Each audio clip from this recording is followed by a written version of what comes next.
Hello everybody, it's Heath Robinson with Topaz Labs, here back again with world traveler and photographic professional Joel Wolfson. Joel, are you there? I am here. Hi, everyone. I was just telling Heath I always love doing these webinars for Topaz, and I want to thank everyone for joining us today. So today is Pure Fun Day, and one thing Topaz does that I don't know of any other software company that does it, and that is they really pay attention to going way beyond photography and providing tools to create images that are really fun to make. And for those of you that do this for your living, like me, you can create very saleable artwork too. So I like the fact that Topaz really thinks outside the box with a lot of their tools. And today I'll show you some pro adjustments as well as plugins that are really only limited by your imagination. And excuse me, time permitting, I'll show you how some of these also have everyday use for your photographs. The other thing I'm going to do is give you a very quick update and some techniques I've figured out for AI Gigapixel. For those that aren't familiar with it, it's a standalone program for enlarging your images all the way up to 600% and for shrinking them down. And it also has batch processing capabilities. Before we jump into it, I just want to mention that I have a number of educational resources by way of my blog and my newsletter and archives of these webinars, articles, workshops, etc. Many of these are free, and if you want to make use of it, the best way is to sign up on my email list. So I put a screenshot of that up there. The important part is just on the left over here. And all I need is your email address and your first name, and pick which, whether you want fine art news or photo news or both. And that's where I'll let you know about my latest resources. So, all right, so let me do just a quick overview of some little tips and tricks I have for AI Gigapixel.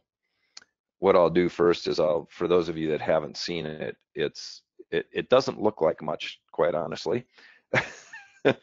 But basically all you do is click here, or you can go to the open menu up here, and you just pick whatever images you want to go in there. I could select all of these, and then it just opens them up. And because it's batch processing, you can put a number of images in there. So when I first started using this, well, first here, I'll just show you. I'm not going to go into this because there's lots of stuff online for this, but basically this is your interface. So here's the 10 or 11 photos that I just uploaded, and these are all full resolution photos from a Sony. So these are all 42 megapixel photos. So it loaded them pretty fast. They're on version 2.0, which has had an amazing increase in speed. Topaz says 5 times the speed for high resolution photos, and I believe that because I've seen a really big difference. And you just pick your parameters over here, including the folder you want to go to, the size you want by percent or physical size, and then when you're done, you just hit the start button. Right now I've got it set up to down res the photos to go into Instagram, and as it turns green, that means it's done processing, and you can see it just processed in about 4 seconds. It did 10, 11, 40, 42 megapixel files. You can see there's 7,900 here by 5,300, whatever. So it's really fast. But what I want to show you, when I first started using this, it befuddled me a little bit, and that's because I was using it like I did with Photoshop or On1 Resize, and those use various methods of interpolation, whether it's bicubic or fractal. But the point is, it's not artificial intelligence like AI Gigapixel is. So I'll show you some examples and tell you the best way to get the most out of it. So let me I'm going to go to Photoshop here, and I'll just show you this. So what I have here is in the lower right is the original file. Okay, so this is basically a little smaller than a frame grab from video. it's here, let me click on it. It's 1820 pixels, so smaller than a video frame grab. And what I did is I applied AI gigapixel and brought it up to 600%. And what I want to show you here, let me bring that one up to 100% too.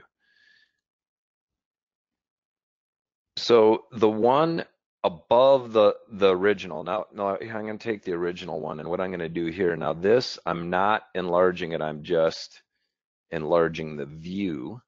So we're going to view it at 600%. And you see it looks all pixelated and everything.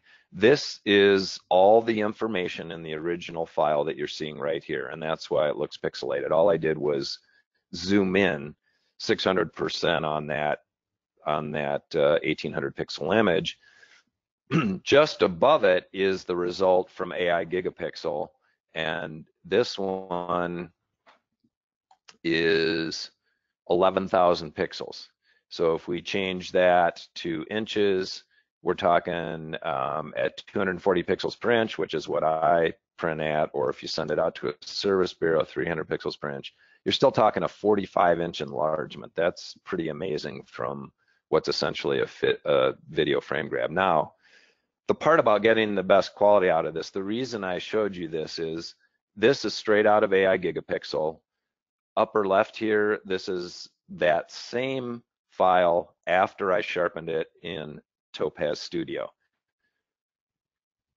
And what I wanted to show you down on the lower left, this one, now these are all at, except for this one, which is at 600%, these are all viewing it at 1-to-1 or 100%. You notice that the tiles on this sculpture are kind of wrinkly looking.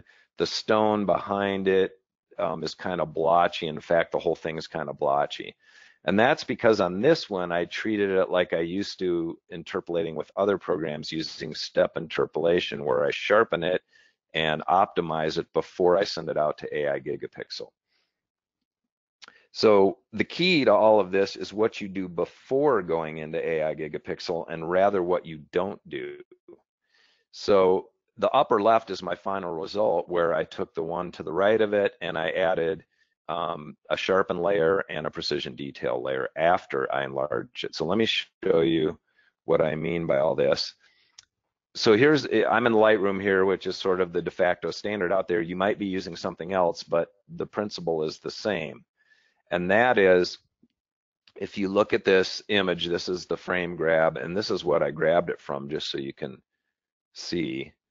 So this is the whole file. I know it's kind of bizarre, this colorful giraffe sculpture in the middle of this ancient building, but that's this little town in France. So this one right here is the frame grab.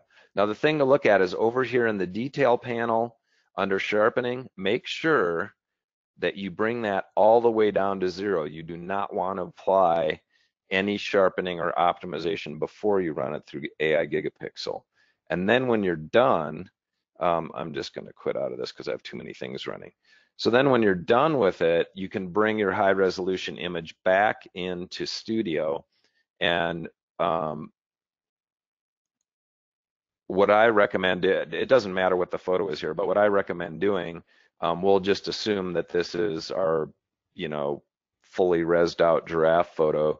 To sharpen it, I like to use the sharpen layer, and I think it works best for these enlarged images if you use lens deblur, and it's not uncommon for me to bring that all the way up to 100%. Now, if you want to add a little more sharpening on it after that, which I do a lot of times, is I use precision detail. And unlike normal capture sharpening, where you're not using AI gigapixel, you're probably not going to use a small detail panel at all. You want to be applying the medium and large detail.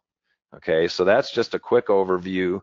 Those are my little tricks for getting the most out of AI gigapixel, and that would apply to either a small section out of an image, like I did here with this giraffe, or even using a full resolution image. Now, if you take a full resolution, say Sony capture, 42 megapixel all the way up, you're talking being able to do something ridiculous like a 5 meter or 15, 16 foot print. So it's crazy what that thing can do. And I like it equally for down resing, like for Instagram. It works really well. All right. So that's my quick overview of AI Gigapixel. There's been a lot of excitement about that recently, and it's a really cool program, and it's very simple to use, and it does a good job. But I just wanted to give you all an update because they came out with 2.0, and it took me a while to figure out that method. So the recap is make sure you do nothing to the image before, and make sure you take that sharpening will often be applied by default, and that's why I made a point of showing you to bring that slider down. All right, let's get going on the fun stuff here. The first image I want to do is this one. I'll show you how I did this. I captured the image for this in southern France, and I'm not really sure if this was a store or a salon or what it was, but I had just come off 20+ hours of straight travel to get to France. This was a couple weeks ago, and I was rather jet lagged, but it still caught my attention. And to me, it felt like a late 19th century, early 20th century apothecary or some kind of place you might get magic potions or something like that. Here's the original file. So I'm going to show you how I went from this image here to this one here. It's actually really simple, but my treatment was to kind of convey that, mixing the bizarre with an old-time feel. And I basically just used two plugins on this, Restyle and then a Pro Adjustment Texture. So what I'm going to do, if you're running Studio, you have your effects on the left over here. You have your adjustments on the right, viewing tools on top, and down here is a film strip, and just above that are sort of global tools, and we'll eventually get through all of these during the webinar. But if you go up to the top and look at your menus here, there's one for plugins.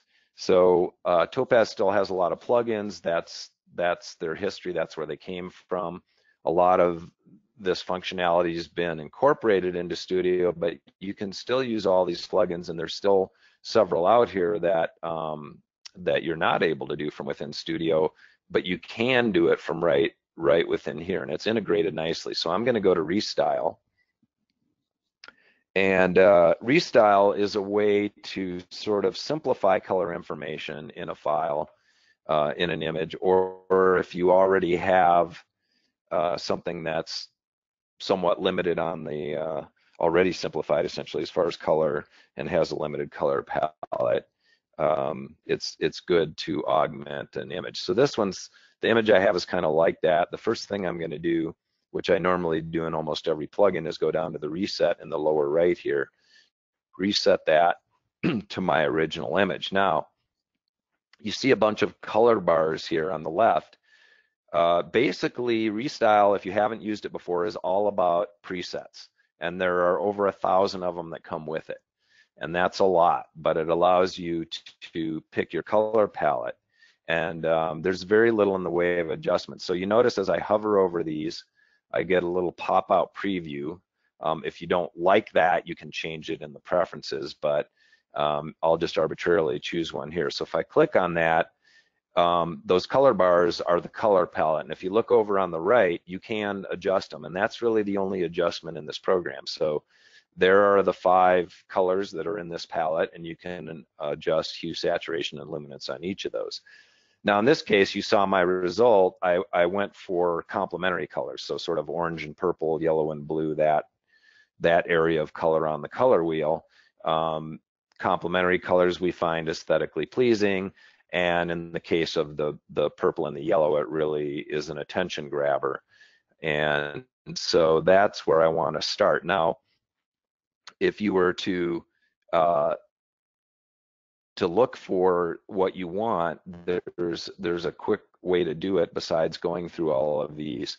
Now you have all these different groups, collections of presets up there. There's this grid thing. You can click on the grid button here, and then it applies all of those to your image and you can see which one you want and then click on it. You can also do a search. So let's say I want to search on purple because I decide that's a base color I want to use. So I can just do purple and it's actually gonna look for images that have some sort of purple in it, and then you could choose that. But what I'm going to do is I have this one that's called Yellow Sweater, and you can do your own collections. And I created this one myself, and it's really easy to do. All you do is bring an image into Restyle, and you go down and hit this plus button, and you can create your own preset. So I have this one called Yellow Sweater, and it's called that because it was a picture of a yellow sweater that also had purple in it. So there's my palette right there, and it's pretty good to begin with, but I'll just show you these controls so you can see how to adjust it if you want. The only thing I might is, so here's hue, saturation, and luminance, and the only thing I might do on this in terms of changing the hue, which is what it's defaulted to right now. Now, if you want to see what colors it's affecting, just bring it to one end or the other extreme, and you can see, because there's two different colors of yellow in there. And I'm just going to move this, as you can see, I hope you can see anyway over the internet, as I move it to the left, it's kind of subtle, but it's going a little more orangish, and I'm going to do that with both of these yellowish colors. And then the other thing, and that's just changing the hue, then the other thing I want to do is go to saturation here, and I'm going to saturate those primary and secondary colors too, just a little bit. I don't really want a ton of it here, so I'll saturate those just a tiny bit, maybe around 5 or so. I'm really kind of looking for subtlety here. And then I'll take the purple and bring that up. Now the purple, you'll see if I max this out one way or the other, is affecting the bust and the hat, basically. So that mannequin thing without a head, whatever it is. And I'm just gonna bring up the saturation on this a little bit. And then I'll go to the luminance, so that's how light or how dark it is. And if I bring it down all the way, you can see it darkens those purplish colors. And I'm only affecting that purple color. So I'm going to bring it down, not a ton, maybe 20-ish. And now I've got a nice contrast in there. And when I click OK, it'll process all of that and apply it to my image. And I've got some other full screen things going here. In fact, let me quit out of that, and it dropped me back into Photoshop. I'm just going to quit out of that, and then maybe we can eliminate that issue. And actually, I'll quit out of Lightroom too. All right, so I'm almost done here. I really like the look of it, and you saw the direction I was going with that was to put that border on it and give it sort of that emulsion painted look, like it was an old glass plate or something. And I'm gonna I'm gonna do that up here through an adjustment, and I'm gonna go down to texture here. Texture is really cool, and you can do a lot with this. You see in the palette of textures, if I hover over it, it's superimposing that texture onto the image, and then once you decide on what you want, you can control it from there. But in this case, I want borders, which this also has, and you see there's these groups up here. I'm going to go to borders, so I can narrow it down to a group of borders, and then I can narrow it down even more to a category of borders, and I'm going to pick grunge. And now I can hover over these. That one isn't bad.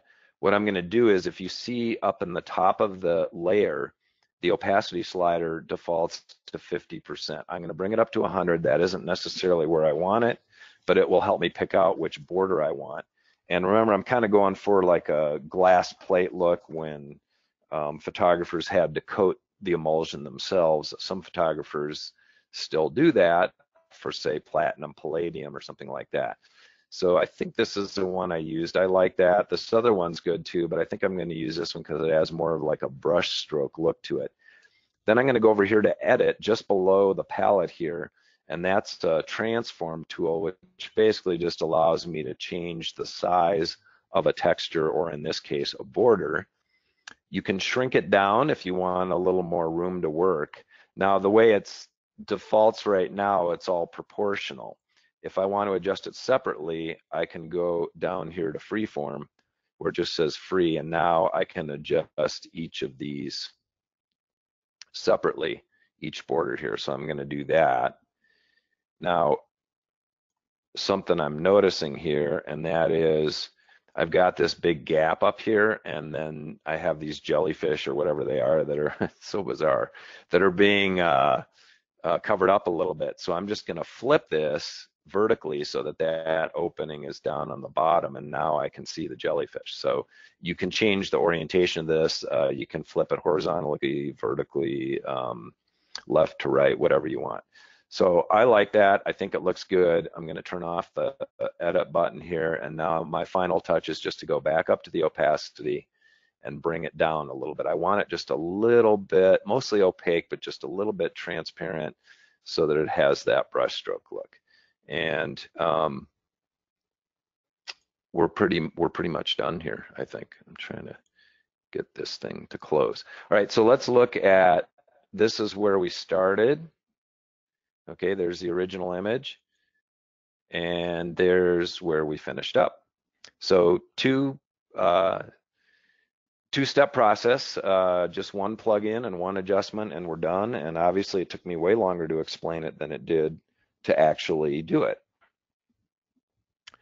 So let me, before I go on to the next image, what I get asked this question a lot, and that is, which adjustments or plugins should I get?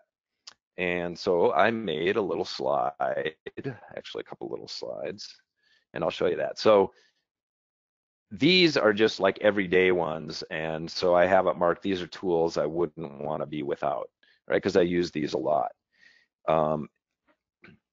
If you really made me pick some of these, I would say the top 3 maybe are the ones that are most essential, but I really use all of these. So anyway, and this is a lot fewer than what Topaz has. So this is just trying to give you to answer that question, you know, which ones do I use the most? Now that may not, you know, you have your own needs and you got to figure that.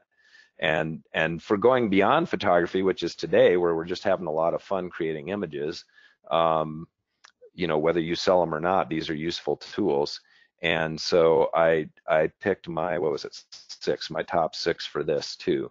And these are probably roughly in the order that I use them, you know, the ones I use the most on top, going down, hard to say. It just kind of depends what my project is. But anyway, this just gives you an idea. Just want to do that really quickly. Don't worry about having to write that down or anything. You'll get a link to see the video again if you want to, you know, make a note of what's on those slides. So let's go to a new image. So here's a nice painting of a beautiful area in Provence in France. I shot this from a town called Roussillon, and this area is known for this reddish orange ochre. Let me show you my starting point, which is this. Wait, let me clear all these up. That's this image right here. So this is my starting point, and I wasn't really there for ideal light, and you know, from a photographic standpoint. Although I could make a good argument for a nice black and white out of this with the nice shadows and texture and tones in this image. I want to maintain the color though, and the whole scene just had a painterly feel to me. So I'll make a painting from it, and I'll show you how I got to this nice painting here. Let me put that in. Click on the HD button. For those of you that don't know, this HD button kind of gives you a full resolution preview at whatever size you're at. Now, if you go to 100%, then of course you're viewing at what it's actually going to look like. I think the reason they put that button in there is if you're on a little bit slower computer, it takes a little while to compute it, but I'll just leave it there so you can see. So let's go back to our photo. The first thing I'm going to do is I'm going down, excuse me, to these global controls.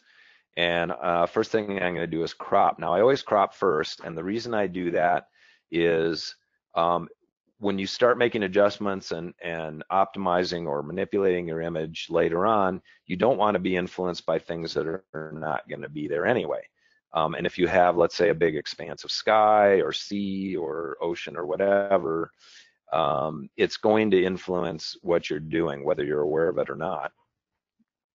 So I'm going to crop it. This is a pretty standard cropping tool. You can adjust the angle. You have ratios. You can create your own custom ratios, and we'll just say done.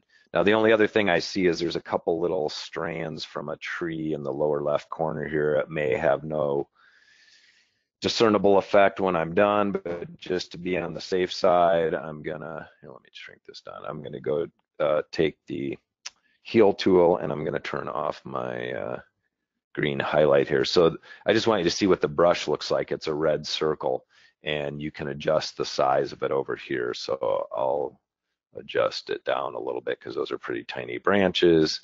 And the heal tool, you just go over it like that, and voila, it fills in, makes whatever you went on just sort of disappear.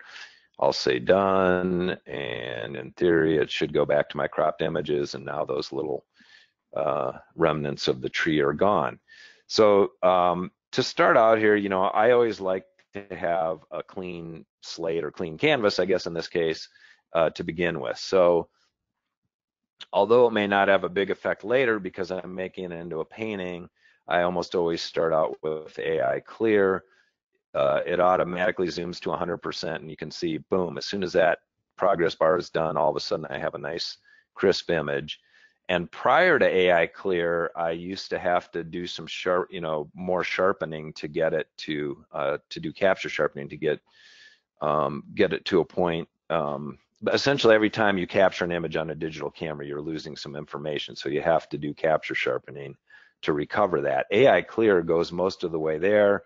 Occasionally, I'll add a little bit of precision detail just to pop it out a little more. Now, in my presets here, you can create your own presets. I have one, you notice down here, called Capture Sharp after AI Clear.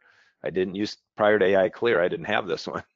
And it says no AA, which means no anti-aliasing filter, and that's for my cameras that don't have one. So the majority of cameras do have one. They purposely blur the image, so you just have to do a little more sharpening for your capture sharpen to get all that information back, essentially, or make it look, you know, sort of optimize it from what you lost in capture. It's a pretty subtle thing. It just adds 20 points of small detail, and like I say, this may be inconsequential for a painting, but I just like to start with that sort of clean slate. So what I'm going to do to make this is impression. So now for the painting part, I'll go to adjustments here. Let me turn my that little circle thing back on so you can see my pointer. So over on the right here, I'm going to adjustments, and I'm going down to impression, which is Topaz's painting program. And for those of you that aren't familiar with this, it's a very extensive painting program in and of itself, but they do it within an adjustment. And there are all kinds of adjustments, especially for the painting aspects under stroke here. And then there's other palettes in there too, and I'll show you how I got there essentially. So I will generally start with a preset or an effect. If you go over here on the left-hand side where all the effects are, you can see there's a bunch under impression. So I'll just pick painting here. Now, I have to caution you about using effects once you've already done some adjustments over here on the right with these adjustment layers or pro adjustments. The reason being is that effects are basically a conglomeration of everything that's on the right. So when you save off an effect or you're using one of the ones provided, they're generally a whole host of adjustments. And even if there's only one adjustment there, whatever you click on here is going to replace what's on the right. So if we scroll down, and what I kind of want to do here, I know that I want a painting, as opposed to there's, drawings and things like that you can do with this. There's this Monetish Impasto by Joel Wolfson. If I click on that, That isn't too far off from what I want, so that might be a good starting point, but you notice it got rid of all my adjustments. So what do you do about that? Well, if you have a set of, you've gone, let's say you've gone through this and you have a whole bunch of things like I did to create this, and I want to save it off, I'll just change the brush for the heck of it so that by making a change in this, you notice in the preset it switches to custom, this lights up and it allows me to save a preset. So that's how you would do that. So what I'm going to do is I'm going to hit my undo, Command Z on a Mac, Control Z on a PC, and I'm back to my starting point. So here's Impression with no adjustments on it yet. It just sort of defaults to, I don't know what, maybe the first one in the list. And I'm going to go now into preset. So you understand the difference here, that effects are a combination of adjustments, and you can also save off presets within each adjustment. So I'm going to go down to, here's that Monet Impasto, or here's another one that I use too. So anything I use that I think I might use more than once, I'll save off down here. So that looks kind of cool, but that isn't what I'm going for. I want a painting look. So we'll start with that. And the first thing I'm going to do is change, these are different brush strokes. So you see if I click on, let's say this one, let me zoom in so you can see what that's doing. You can see it's totally changed the nature of the painting because it's a skinny brush. So this is where we were, and that's like I named this, it's sort of an impasto kind of look, which are big, broad brush strokes and kind of heavy brush strokes. So I'm going to go to the second one here, and right away you can see I'm getting closer to what I want to do. And probably the only other, I'm only going to make a couple other adjustments as far as the stroke palette and the paintbrush. One of those is you can change the number of strokes. If I switch it to high, it's giving me a little more detail. Conversely, if I go to low, you can see it's there are a lot fewer number of strokes there, and so it's not as detailed. So I'm going to go to high because I want a somewhat realistic view, and actually we're kind of most of the way there. So really my only adjustments left are going to be to do with color here. Now on the color palette, this is just like HSL tuning layer. So I could do it as a separate layer, but I don't really need to adjust it separately. So I can do it right from within Impression, which is just convenient, and it's your choice, you know, which way you go about that. So I can do hue, saturation, and lightness of any color. I want to bring out the trees, or at least have them contrast against the rocks here, the cliffs. And as you hover over these colors, you get these red bands to show you where that color is. Now you notice when I hover over yellow, it's mostly in the greenery. And if you've ever done this before, used HSL tuning, you'll know that greenery often is comprised of a lot of yellow. So I'll just bring up the lightness a little bit. You see if I bring it up all the way, I lose the color, but it brightens a little bit. Actually, I'm going to bring it down. I'm going to darken it a little bit. And then I'll just go to the saturation and I'll bring that up a bit. And so now my trees are a little more prominent. Now I'm going to go to the orange, which are the cliffs, and I'm going to saturate those. I'll bring those up a little bit more, maybe somewhere in the 20-ish range here. That looks good. And the only other thing is the sky. Rather than saturate it, which is where most photographers go when they're dealing with the sky, I think you should try the lightness first, and I'll bring that down because it doesn't, sometimes the sky ends up looking too electric if you just go straight for the saturation. So I pretty much like everything the way it is. That's pretty much where I want to be. The only other thing might be just to change the brightness and contrast a little bit, which again, you could do as separate layers using the basic and bright adjustments, but in this case, I can do it all in one place. And so I'm just going to brighten it ever so slightly, and the contrast looks pretty good actually. So I'm going to leave the contrast where it is, and we are going to call this done. So let me, here I'll close, well, I'll just collapse Impression there. So there's where we started. Let me do a before and after here so you can see. And voila, we've got this great painting.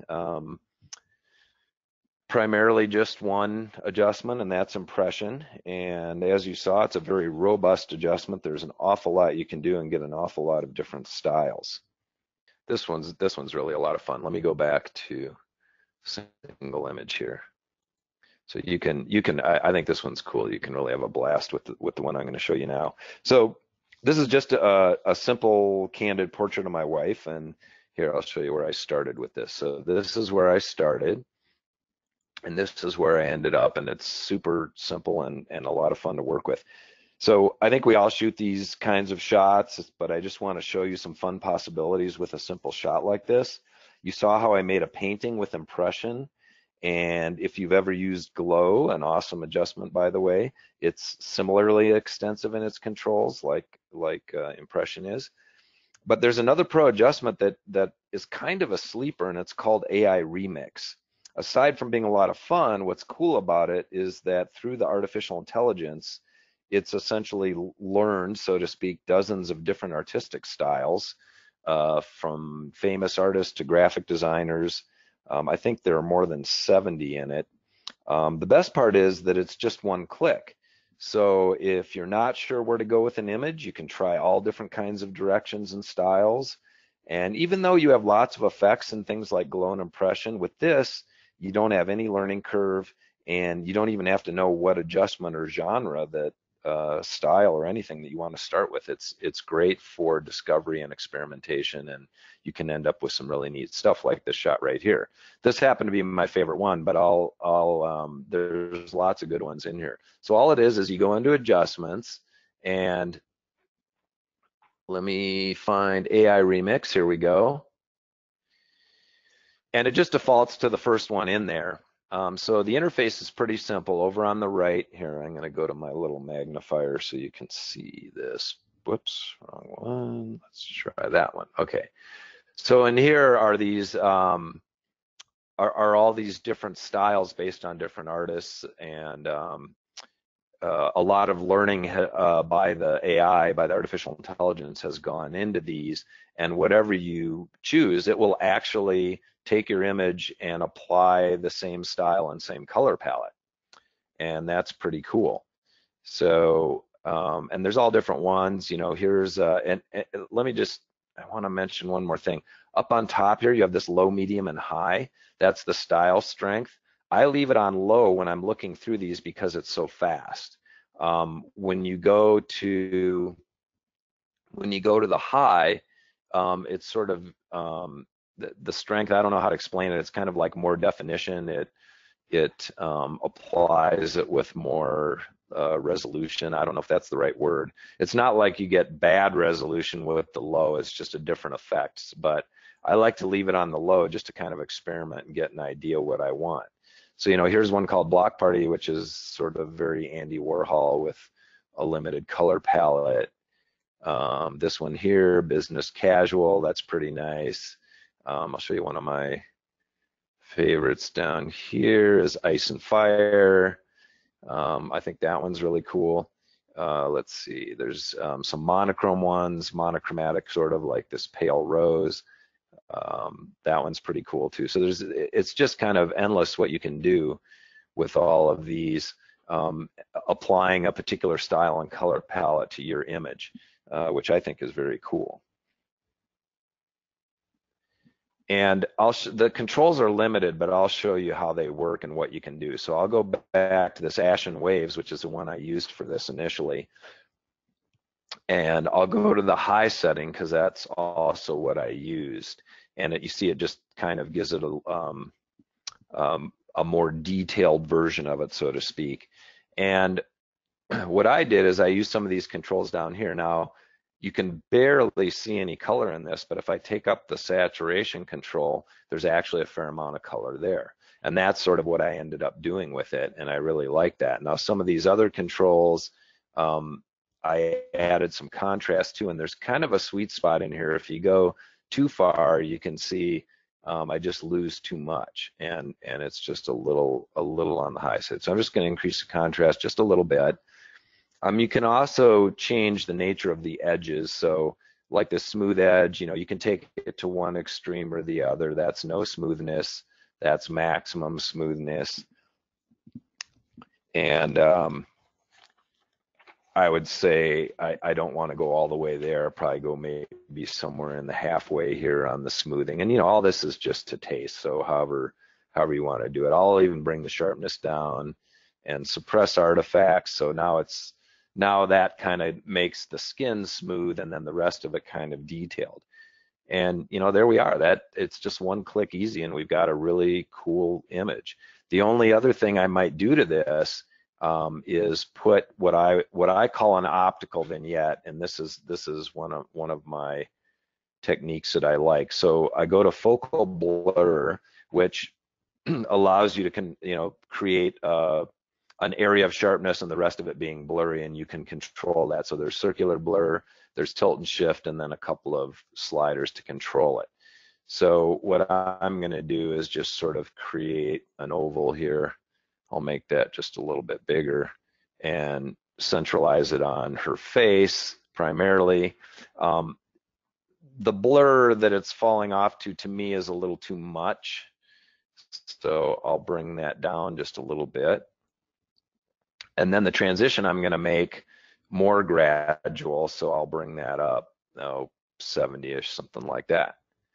So now you have, just like a light fall off vignette gets you centered on the subject, because our eyes naturally, or our tendency is to naturally go to the brightest part of the image. The same is true actually in terms of the psychology of art and photography, is that our eyes go to an in focus area sooner than they'll go to an out of focus area. So by blurring the outside, which is also kind of busy, I'm minimizing it and getting the viewer's attention here. I could also, in addition to that, and I have done this many times before, is throw an actual light fall off vignette on there too. And you can move this in this one, you can move the center of it around with this little XY thing here. So I'll move it up a little bit more towards her. I'm going to bring the strength down. It's a little too much for me. And voila, there you are, finished piece. So 3 very different images, 3 very different approaches. It looks like I've got a few minutes here, so let's talk about glows. Well, first let me do a before and after, because here, I'll do the side-by-side thing again. Let's do that.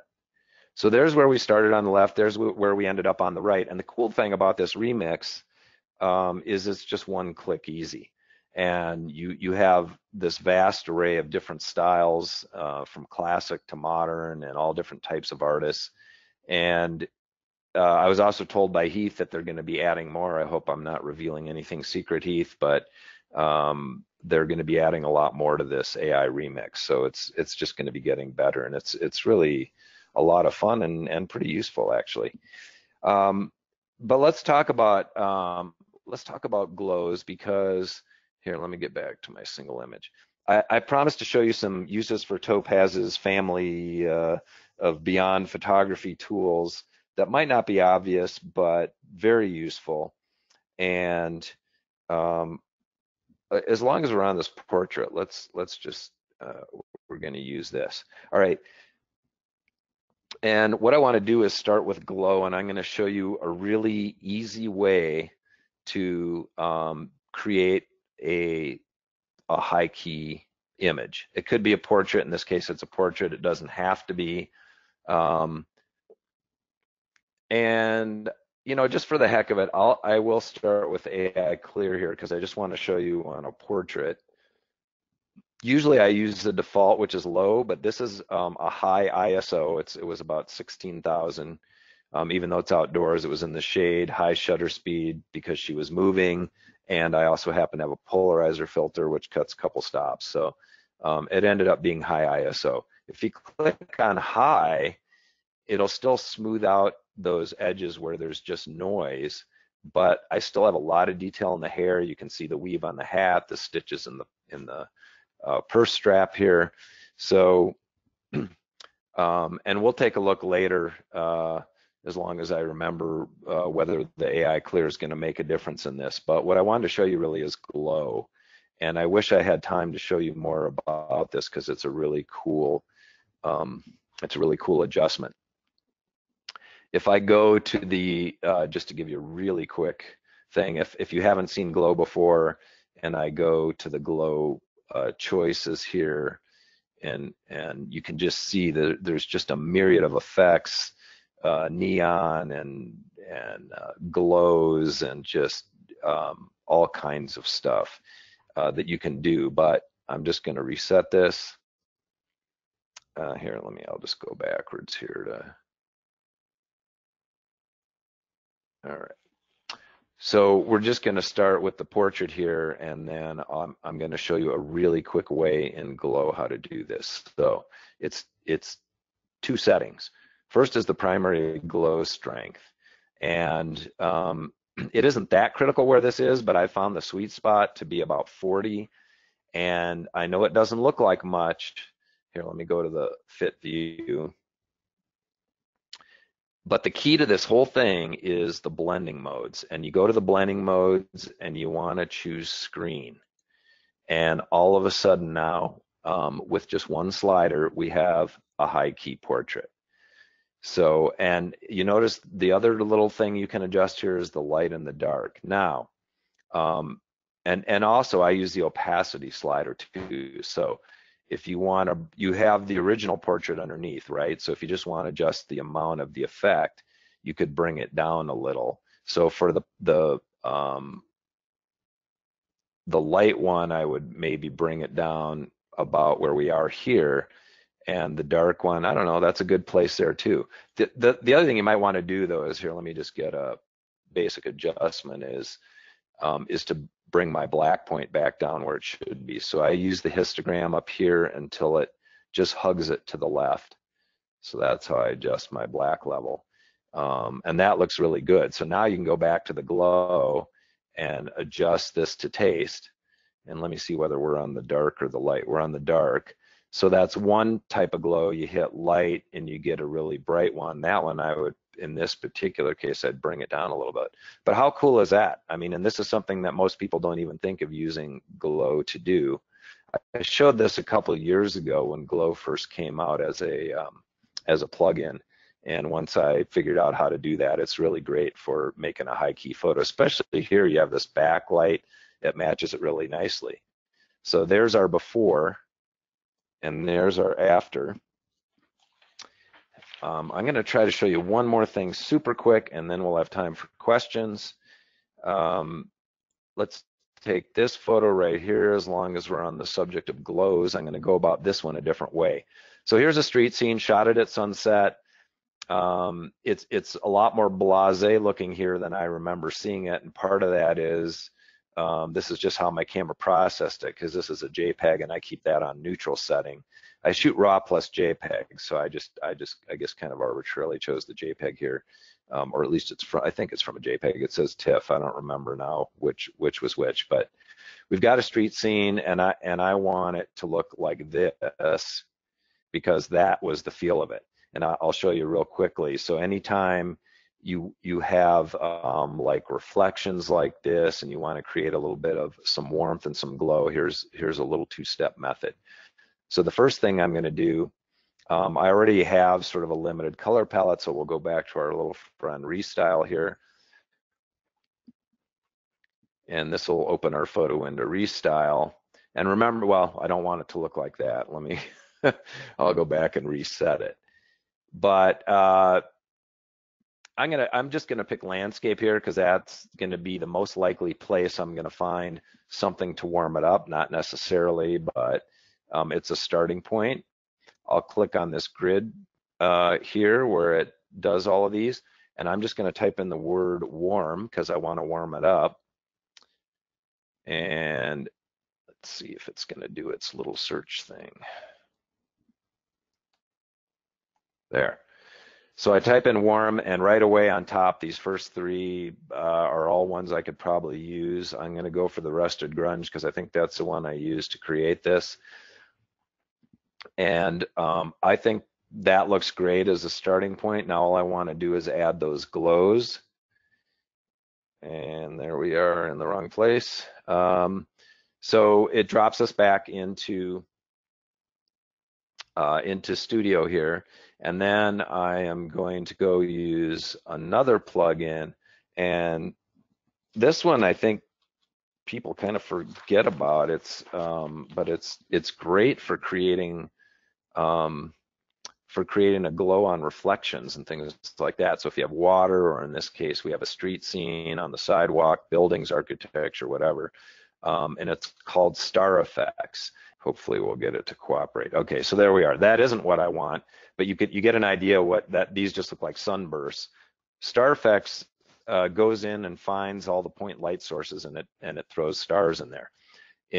On the left-hand side are all the different presets, and up here is a little in the upper left here is a preview image, and so I'm going to choose. I want something more subtle, so I'm going to choose this. And you can see as you hover over them, it gives you a preview. So I'm gonna select this Bowery Night because and these are great. Actually, this is great for night images too. So I use it for all kinds of things. Now, I like what it's doing on the sidewalk and say the balcony, but there's some other bright spots in here that are just distracting. So fortunately, I can control that. Over on the right are your palettes, and under star settings, you see there's a hide and a show brush. If I click on stars only, it just shows me a map of where it has put all those highlights. So it's found every light source in there and put a little star on it. It's actually, computationally, it's pretty intensive. So that's why you see that progress bar on the bottom. So I'm gonna keep my hide brush here, and I'm just gonna brush over these really bright areas, and then you'll watch the progress bar and those will disappear. Okay, and I've got a few more I want to get rid of right here. I'm going to brush over those. Because remember, again, we don't want to be distracted by just bright spots. My main center of interest is down here. So if I hold down the space bar, there's the before, and just look down in this area, there's the after. I might, if you want to adjust any of the aspects of these stars, you have all these controls here on the right. The only one I might do is spread, and if you enable the tooltips and preferences, it'll tell you what each one of these does. So it says increasing the spread will result in softer, larger stars, and that's exactly what I want to do. I'll bring this up to maybe 40-ish or so. Let's see. Yeah, and that's good. So all it does is just make those glowing areas a little bit bigger, and we're pretty much done. So we have to wait for the computations to go here, and you can see that progress bar on the bottom. It's calculating every point of light in there and throwing the adjustments that I did on it to get us to that point there. And I don't know why we keep doing that, but there we are. So this is, let's see, where's my starting one here? Over here. So there's where we started. And there's where we ended up. Just 2 quick trips, one into Restyle, which is 1 click easy, and one into the Star Effects. And there we are. So I think we still have about 5 minutes for questions. I am happy to stay after the allotted time, and I will, if that's okay by Heath. So if there are more questions than that, I'll stick around. Well, the first question we actually got a lot of was about your mailing list. People were wanting to see where they could sign up for that. I'll let you answer that, and then we'll go back and I'll do the wrap up with the winners and stuff, and then I can transition back to you to answer some other questions. All right, that sounds good. Let me just pop in there. Let's see here. Okay, so if you go to my website, which is joelwolfson.com, on every page, there will be this thing on the left-hand side that says, be the first to hear the latest from Joel. All I need is email address and first name, and then you click the button down here. Now make sure that you choose a preference here or it won't get you anywhere. So either photo news or fine art news or both if you want. I don't send out more than 1 to 2 a month. And of course you can unsubscribe at any time from any of the newsletters. This is true up here. I don't ever share your information with anyone else. It's 100% safe and confidential. So that's how you sign up if you want. And Heath, you go ahead and do your thing, and then I'm happy to answer questions. Awesome. So since we're at the end of the hour, I'm going to go ahead and take over. Guys, if you want to follow Joel, you can always reach out to him at joelwolfson.com. That's his website. He showed it to you. You can also visit his blog at joelwolfson.com/blog. And any questions that we weren't able to get to or don't get to after this follow up, you can always email him at info@joelwolfson.com. If you have questions for us, you can contact us at webinars@topazlabs.com. You can sign up for upcoming webinars. I'll have that updated probably tomorrow with the next ones that are coming up. I'm still waiting on some presenters to get stuff to me, but I'll have that updated soon. So check out topazlabs.com/webinars to sign up for additional webinars. And with that, that's all I got. So I'm going to transfer back.